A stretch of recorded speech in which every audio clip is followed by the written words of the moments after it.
Et j'aimerais pour notre part, en ce culte de pré-rentrée, partager avec vous un beau texte que j'ai eu l'occasion de méditer, d'approfondir.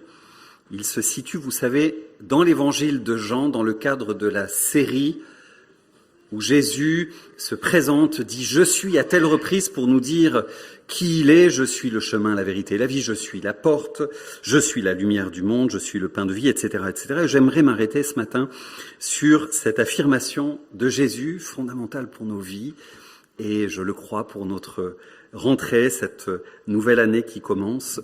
Je suis le bon berger. Je suis le bon berger, c'est au chapitre 10 de l'évangile de Jean. Et si j'ai choisi ce texte pour notre réflexion ce matin, c'est que je me rends compte, il me semble, qu'il n'est pas toujours simple en tant qu'Église, en tant que membre de l'Église, de se situer vis-à-vis du bon berger, face au bon berger qu'est Jésus. Par exemple, si Jésus est berger, ça pourrait vouloir dire que nous sommes un troupeau, et c'est pas toujours agréable à entendre, ni flatteur pour l'ego. Et qu'est-ce que ça veut dire être un troupeau et comment ça fonctionne, un troupeau? Est-ce que nous sommes censés suivre sans réfléchir et qui et quoi, fonctionner de manière grégaire? Et puis si Jésus est notre bon berger, pourquoi plaçons-nous alors d'autres bergers, les pasteurs, à la tête du troupeau? Qu'est-ce que ça veut dire d'avoir des pasteurs bergers alors que nous avons déjà un très bon berger, etc. À partir de cette phrase de Jésus, j'aimerais donc nous inviter à réfléchir à notre responsabilité, à tous pasteurs y compris, responsables d'église y compris, en tant que membres du troupeau de Jésus. Et je vous invite à lire ce texte. Dans l'évangile de Jean, la référence s'affiche à l'écran. Nous lirons à partir du verset 11 jusqu'au verset 18. Je vais faire la lecture pour vous. Le texte s'affiche, mais n'hésitez pas à l'avoir sous les yeux et à vous y reporter tout au long de la prédication. C'est toujours utile d'avoir le texte face à soi. Jean, chapitre 10, des versets 11 à 18, donc je lis. Je suis... Ah, il faut que j'active, excusez-moi. Je suis le bon berger, dit Jésus.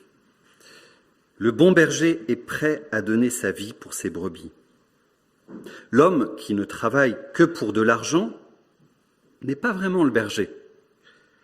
Les brebis ne lui appartiennent pas.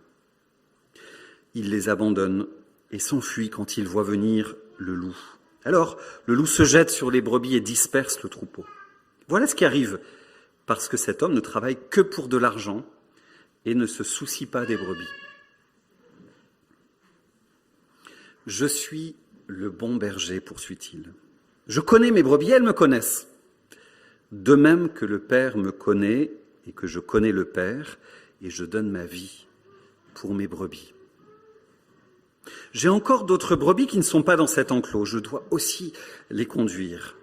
Elles écouteront ma voix, et elles deviendront un seul troupeau avec un seul berger. Le Père m'aime parce que je donne ma vie pour ensuite l'obtenir à nouveau. Personne ne me prend ma vie, mais je la donne volontairement. J'ai le pouvoir de la donner et j'ai le pouvoir de l'obtenir à nouveau. Cela correspond à l'ordre que mon Père m'a donné. Amen. Je vous invite à la prière, simplement. Oui, Seigneur, nous voici devant toi. Nous sommes à toi. Oui, nous t'appartenons. Nous sommes ton troupeau, nous sommes tes brebis. Aide-nous à comprendre ce que cela signifie, de te connaître comme berger, de te suivre comme tel, d'avancer ensemble à ta suite. Enseigne-nous, communique-nous des vérités nouvelles, de nouvelles directions. Aide-nous à prendre de nouvelles résolutions ou à les affermir en cette rentrée. Oui, Seigneur, renouvelle notre intelligence et notre compréhension ce matin. Nous sommes à toi. Amen.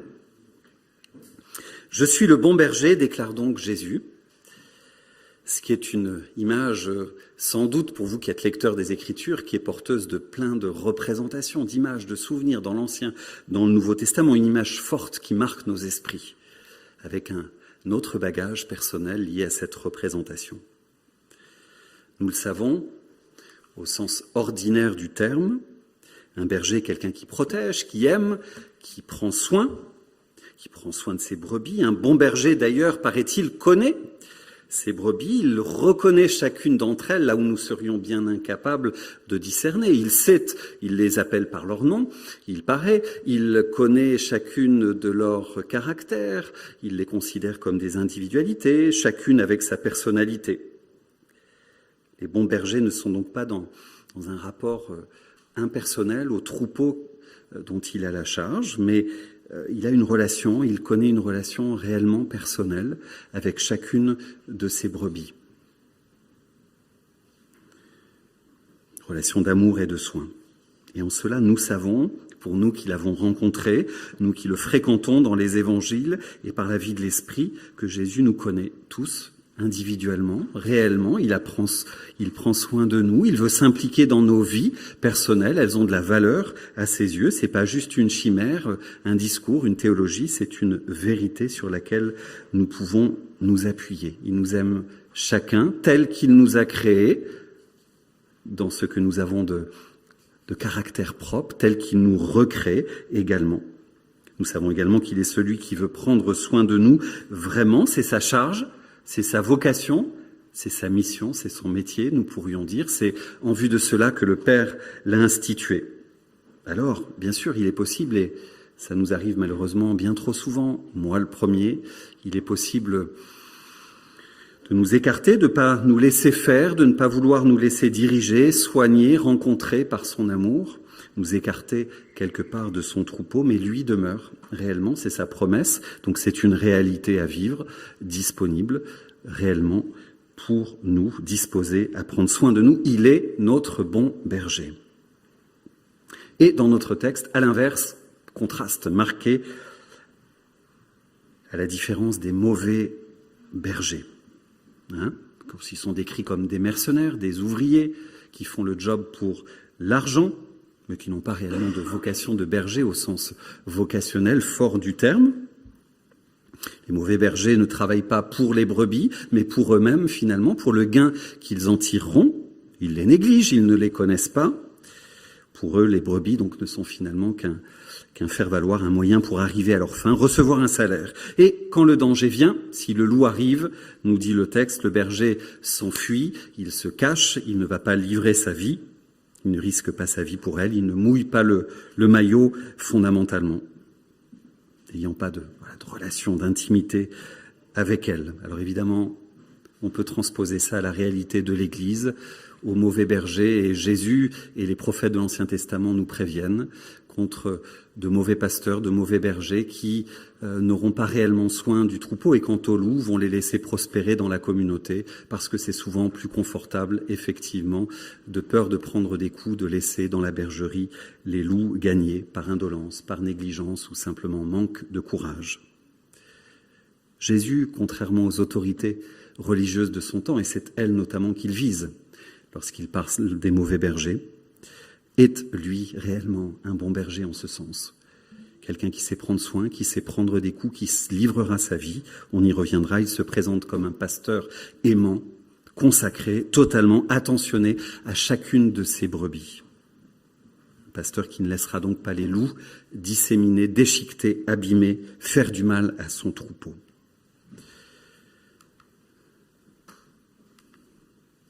Mais il est plus que cela. Et ce que je voudrais faire remarquer maintenant, c'est que cette image du bon berger, elle convoque tout le bagage, tout le référentiel de l'Ancien Testament. Pour comprendre ce que Jésus est en train de dire, il faut maintenant se rappeler ce que signifie cette figure du berger dans l'Ancien Testament. Cette image renvoie à une double attente. Pour les lecteurs, les premiers auditeurs de Jésus-Christ, quand il vient dire « Je suis le bon berger », il y a des choses qui tiltent. Double attente dans le peuple de Dieu à l'époque. L'attente, premièrement, d'un prophète comme Moïse et d'un roi comme David. Dans l'Ancien Testament avait annoncé qu'un nouveau Moïse, vous vous souvenez, viendrait. Et tout le peuple attendait ce nouveau Moïse pour ce nouvel Exode. On va attaquer à partir de la semaine prochaine, pour quelques semaines, une série dans le livre de l'Exode. On va se régaler. Le peuple, l'Ancien Testament portait cette attente. Ce Messie qui viendrait, comme Moïse, libérer le peuple, comme Moïse l'avait fait à l'Exode. Ce Messie qui enseignerait le peuple dans les voies de Dieu, comme Moïse l'avait fait apporter une nouvelle loi. Et souvenez-vous, que faisait Moïse quand Dieu l'a rencontré, quand Dieu est venu se révéler à lui? Quel était son état? Quelle était sa condition? Il était berger. L'autre attente dans l'Ancien Testament, je vous le disais, était celle d'un nouveau David, un nouveau roi sur le peuple de Dieu. C'est aussi cela que serait le Messie annoncé. Un roi qui régnerait avec justice, avec droiture sur son peuple. Et là, souvenez-vous encore que David faisait quand Dieu est venu le rencontrer. Il était berger également. Tout l'Ancien Testament font se croiser et se dessiner le portrait du Messie attendu. Il serait un nouveau roi, un prophète, un nouveau David, un nouveau Moïse. Et avec cet arrière-plan biblique en tête, et face à ces pharisiens qui connaissent très très bien le référentiel biblique, leur Bible par cœur, quand Jésus déclare être le bon berger, il s'agit de tout cela. Il est en train de se révéler réellement à ce moment-là comme le Messie. Son portrait se dévoile. Il n'est pas en train de dire simplement qu'il serait bon dans son métier de berger, je serai un bon berger. Non, il est le bon berger, celui dont l'Ancien Testament parle, le Messie attendu. Hop, j'ai pas fait défiler mes diapos.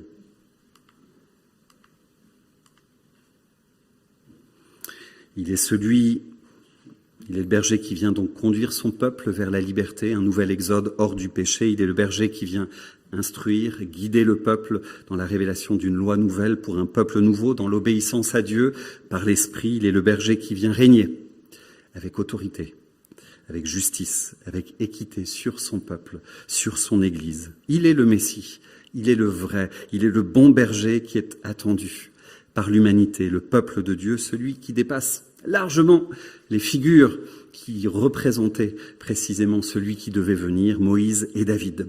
Alors, si j'insiste sur cette dimension-là, sur cette attente de l'Ancien Testament que Jésus vient combler, qu'il vient réaliser, cette double attente d'un Messie berger, c'est parce que je pense fondamentalement que nous pouvons avoir bien trop souvent une image un peu gentillette de Jésus comme berger. Et c'est largement dû à la culture dans laquelle nous sommes, le berger qui prend soin, le berger qui étreint, le berger qui est doux, le berger qui aime, le pasteur bisou bisou. Trop souvent, et trop souvent, je le crains, c'est ce que nous chantons dans nos cantiques, qui porte cette marque-là. Le référentiel dans l'Ancien Testament n'est pas d'abord cela. Le berger, c'est le chef, c'est le guide, c'est le roi, c'est celui qui dirige, c'est celui qui a autorité, c'est celui qui, en cela, prend soin. On va voir maintenant la manière spécifique dont Jésus le fait, et avec douceur, etc., etc. Donc n'oublions pas que si Jésus est le bon berger, lorsqu'il se présente comme tel, cela signifie qu'il a d'abord une autorité sur nous, que nous sommes à lui, que nous lui appartenons, qu'il est notre guide, que nous devons le suivre si nous sommes à lui, en lui, le suivre, lui obéir, le respecter. Il ne s'agit donc pas pour nous simplement, en tant que chrétiens, d'être des brebis qui aiment être soignées, qui aiment être aimées. C'est bon et bien et légitime, et fondamentalement, Christ se révèle comme tel, mais il s'agit aussi de se souvenir, je conclus, je résume, que Jésus nous veut à sa suite, nous veut obéissant, nous veut à son écoute, disposé vraiment à entendre, à comprendre, à avancer en fidélité. Sinon, Jésus n'est pas notre bon berger. Sinon, c'est comme si nous placions nous-mêmes à côté de son troupeau. Sinon, Jésus n'est pas plus un médecin de campagne qu'un guide et une autorité et un berger qui nous conduit. Mais alors, j'avance.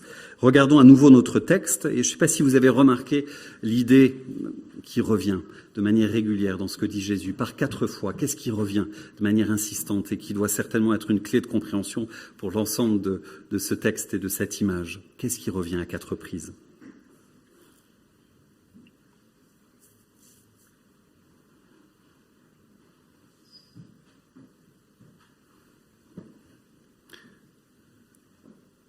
Vous voyez vraiment pas? Vous n'avez pas le texte sous les yeux? Alors je vous aide, pardon. L'idée que le bon berger donne sa vie pour ses brebis. Ça revient 4 fois. Il y a une centralité, il y a quelque chose, il y a une clé. Si Jésus met la croix, donc le lieu où il donne sa vie au centre de cette révélation, c'est parce voilà, c'est la clé, je le disais, d'interprétation du bon berger. Hop, j'y suis. À la croix, Jésus accomplit pleinement son rôle, sa vocation de berger. Comment? À la croix déjà, Jésus montre comment s'exerce son autorité de berger.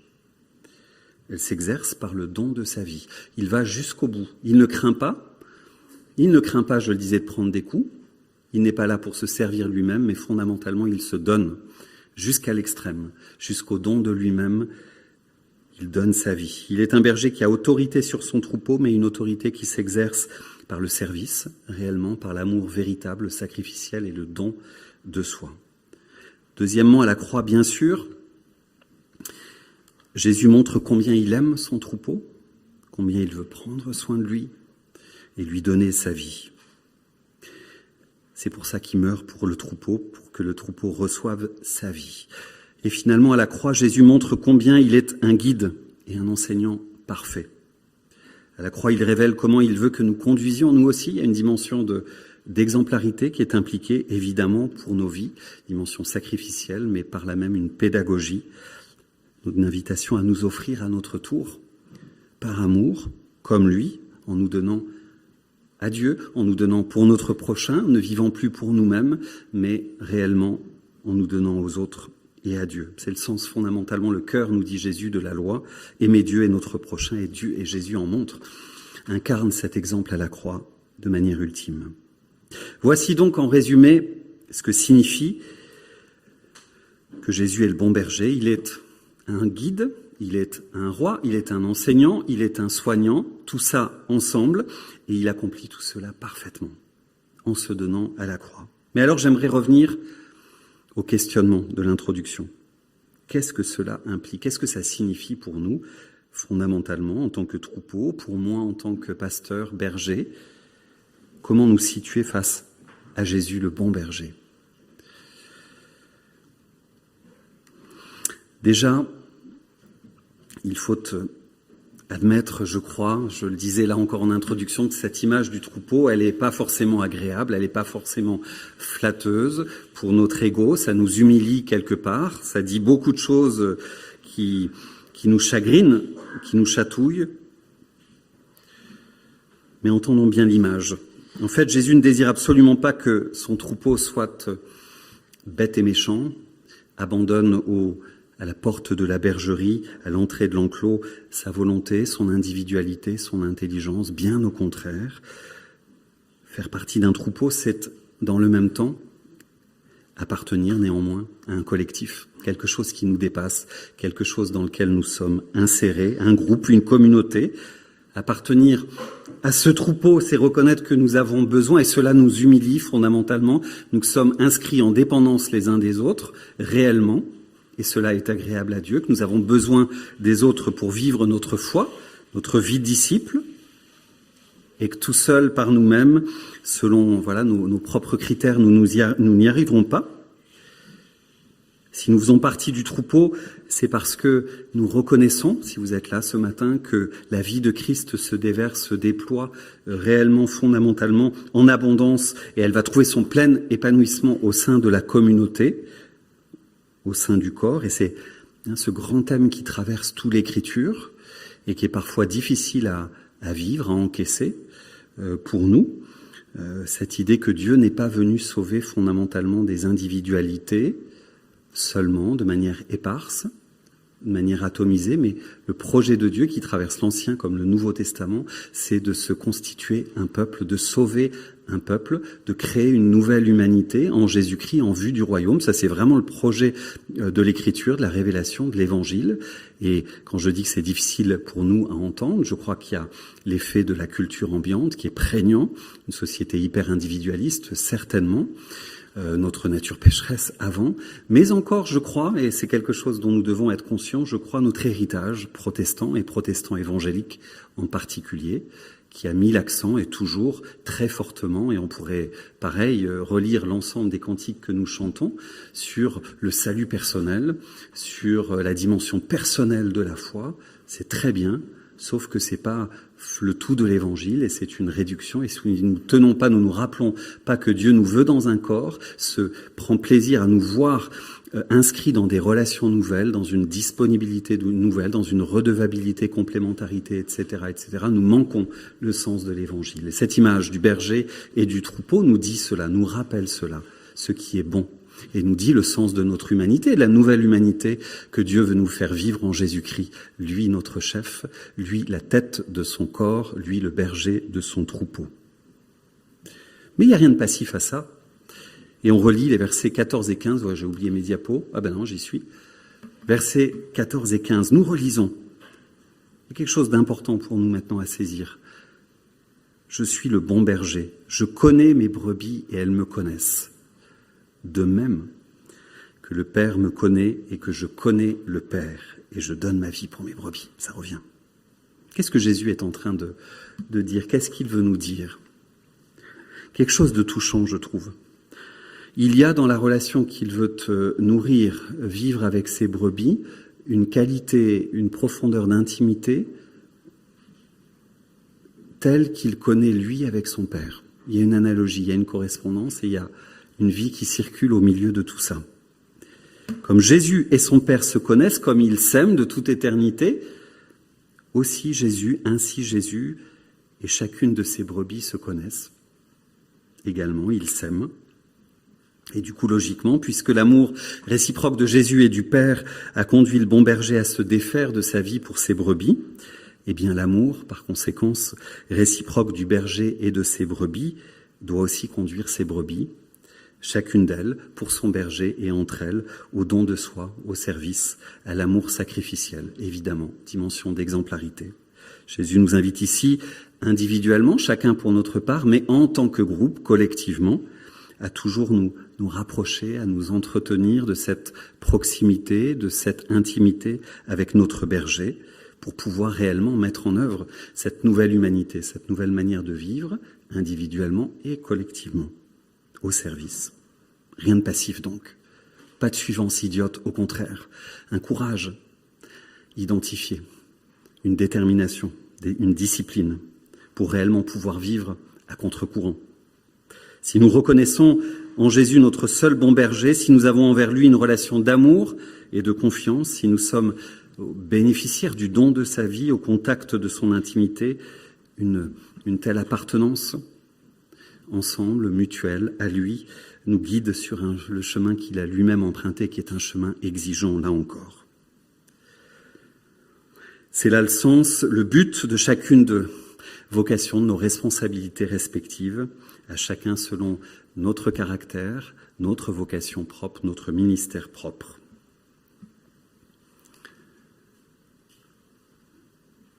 Et qu'en est-il, pour conclure, du pasteur? Évidemment, on ne peut pas lire un texte comme ça sans essayer de faire le lien, l'analogie et de voir comment cela se vit en Église. Qu'en est-il du pasteur, des pasteurs de l'Église, de nos églises, dans tout ça? Quel est son rôle spécifique?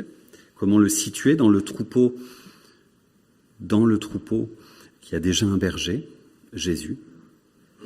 Si je peux parler de moi 2 minutes ce matin, et de mon collègue, avec. Tout d'abord, et je suis désolé de faire tomber un mythe ce matin, mais le pasteur, je ne suis pas Jésus. Voilà, on va se le rappeler en cette rentrée. En tant que pasteur, bien sûr, je caricature, mais je rappelle un certain nombre de choses, n'est ni le Messie, ni un intermédiaire, évidemment, entre Dieu et les hommes, un intercesseur qui serait doté d'une puissance ou d'un pouvoir spécifique, magique, qui serait mieux écouté de Dieu quelque part. Le pasteur ne sauve pas. Rien de tout cela, évidemment. En tant que pasteur, et je me le rappelle, nous nous le rappelons, je suis avant tout vraiment simplement une brebis parmi les autres, un témoin de Christ comme chacun d'entre nous, inscrit dans le corps, fondamentalement. Les pasteurs ne sont pas des êtres à part. Situés à côté du corps, ils sont réellement insérés dans le collectif, dans le troupeau. et en même temps, et il faut réussir à tenir les deux ensemble dans la compréhension de ce qu'est l'Église, sa structure d'autorité et dans le vécu du ministère pastoral. Il est aussi vrai que Dieu, dans le troupeau, les épîtres nous le rappellent, en plusieurs endroits, Dieu établit, Dieu appelle des ministères spécifiques de toutes sortes et des ministères structuraux d'autorité qui exercent une fonction, une mission spécifique parmi le peuple de Dieu. Parmi le peuple de Dieu.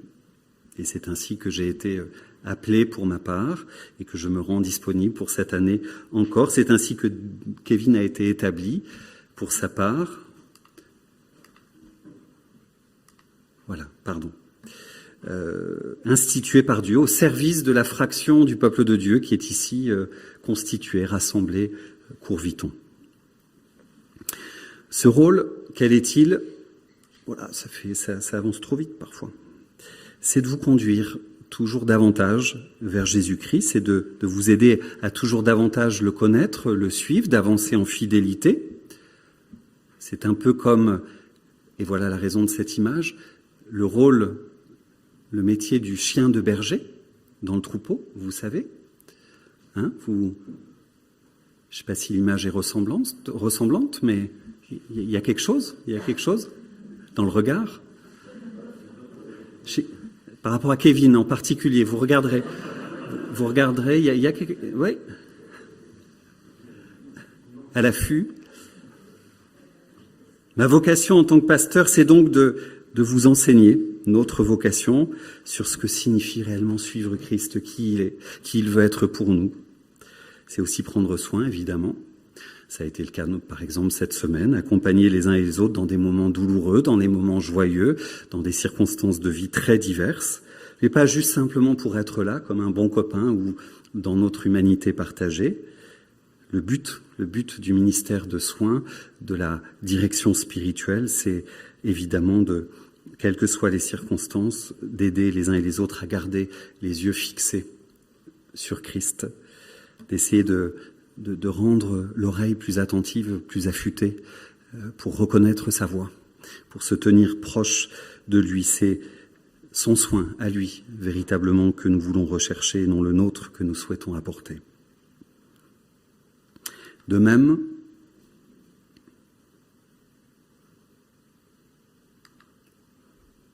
je me perds dans mes diapos là, mais voilà. De même, le pasteur exerce une autorité spirituelle. Effectivement, c'est dit dans l'enseignement du Nouveau Testament.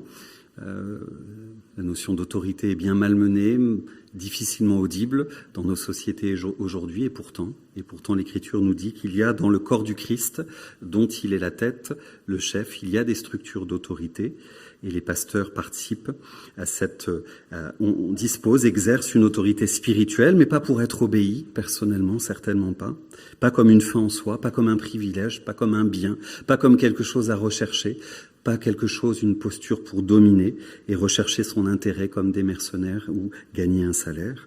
L'autorité que j'exerce en tant que pasteur pour vous cette année, en lien avec le conseil de l'Église et Kevin, est de vous aider, de vous soutenir et de nous conduire collectivement à avancer encore une fois au contact du Christ, de mieux le connaître, de mieux l'aimer, d'avancer, d'être fidèle, de lui obéir, d'être davantage consacrés ensemble et d'être dans nos relations agréables à Dieu. Vivre autant qu'il est possible avec le péché qui demeure et par la grâce ces nouvelles relations que Christ veut travailler au milieu de nous. Et en tout cela, pour ma part, en tant que pasteur, j'essaye simplement d'être un exemple, bien imparfait, justement, malheureusement, mais justement, un exemple d'une brebis qui avance avec ses galères, avec ses doutes, avec ses difficultés, avec ses fragilités, avec ses chutes, avec ses doutes, oui, je l'ai déjà dit même ça, oui. Et le besoin fondamentalement par là de Christ pour vivre, pour avancer, pour se relever, pour mûrir, pour grandir, pour demander pardon, pour être aimant réellement, fondamentalement, pour pas rechercher son intérêt à soi, mais être dans cette disponibilité, ce désir de service fondamentalement, et par là encourager les autres brebis desquelles je suis. Ainsi le pasteur, et je finis, s'il a une fonction de berger, il ne remplacera certainement pas le berger, le bon berger, le véritable Son rôle simplement est d'être un berger qui mène au berger, un chien de berger si vous préférez. Si vous voulez garder cette image de moi et de Kevin pour votre semaine, il n'y a pas de souci. C'est pour vous, vous gardez ça. Quelqu'un qui assiste les brebis, qui les guide, qui essaye de les tenir ensemble, qui essaye de les enseigner dans sa propre, et d'être un exemple dans le sens que j'ai décrit, dans sa propre suivance du seul vrai berger. Frères et sœurs, pour conclure,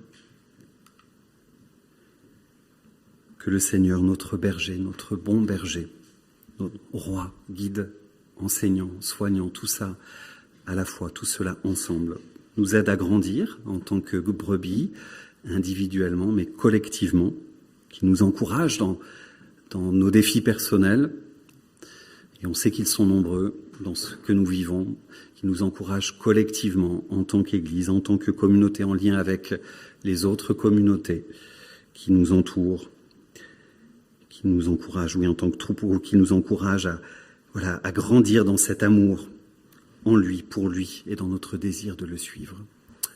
Amen.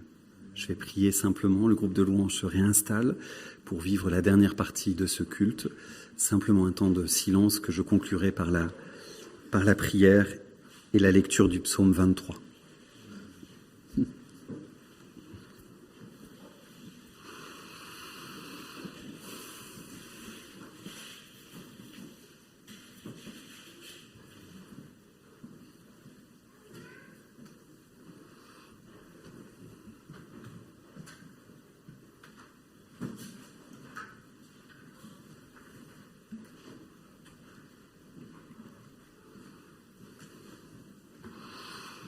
Oui, Seigneur, tu es notre bon berger.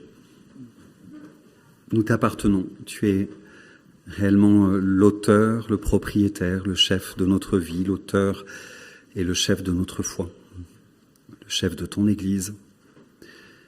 Nous voulons réaffirmer, nous rappeler toutes ces vérités qui sont exigeantes, qui nous appellent à l'humilité, à la dépendance mutuelle et à la dépendance vis-à-vis de toi fondamentalement. Seigneur, aide-nous à nous inscrire dans cette compréhension, à la vivre par l'Esprit. Seigneur, conduis-nous en cette nouvelle année, que tu puisses trouver plaisir en nous, à nous voir vivre, à nous voir servir, à nous voir nous consacrer, nous donner à toi, les uns aux autres. Oui, tu es notre bon berger. Amen.